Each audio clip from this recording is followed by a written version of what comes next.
బహుశా భారతదేశంలో మొట్టమొదటిసారి ఒక కేంద్ర మంత్రి కొడుకు మీద లుకౌట్ నోటీస్ ఇచ్చే పరిస్థితి వచ్చింది. కేంద్ర మంత్రిని ఇవాళ మీరు బర్తరఫ్ చేయకపోతే ఇక్కడ విచారణ సజావుగా జరిగే పరిస్థితి లేనే లేదు. ఎందుకంటే ఆ తప్పు చేసిన వ్యక్తిని దాచిపెట్టింది ఎవరు? 9 రోజులు ఎవరు దాచిపెట్టిండ్రు? ఆ కేంద్ర మంత్రి గారే కదా. ఇవాళ ఒక్కసారి దయచేసి ఆలోచన చేయండి. నిజంగా కూడా ఇలాంటి వ్యక్తులు పదవుల్లో కొనసాగుతూ ఉండడం అది తెలంగాణకే కాదు భారతదేశానికి కూడా అవమానకరం. మైనర్ బాలికకు అన్యాయం చేసింది కేంద్ర మంత్రి కొడుకైతే మైనర్ బాలిక తల్లిదండ్రుల్ని భయభ్రాంతులకు గురి చేసింది స్వయంగా కేంద్ర మంత్రి. ఆయననే పిలిచి బెదిరించి వాళ్లను మరి ఇబ్బంది పెట్టే ప్రయత్నం చేసినారు.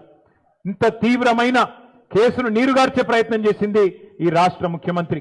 హనీ ట్రాప్ అని మీడియాను మనీ ట్రాప్ లో వేసి మీడియాను గొంతు నొక్కి వాళ్ళను కూడా వార్తలు రానియకుండా చేసింది ముఖ్యమంత్రి, కేంద్ర మంత్రి ఇద్దరు కలిసి పెట్టిదంతా మీకెందుకు చెప్తున్నాను మీరు అనుకోవచ్చు. ఎందుకంటే ఒకటే ఒక్క డిమాండ్ మనందరిది ఈ సమావేశం ద్వారా, ఖచ్చితంగా కేంద్ర మంత్రి గారిని వెంటనే బర్తరఫ్ చేయాలని ఈ సమావేశం నుంచి మీ చప్పట్ల ద్వారా కేంద్ర ప్రభుత్వానికి మనం డిమాండ్ చేద్దాం. లేకపోతే ఏ ఆడపిల్ల కూడా ధైర్యం చేయదు.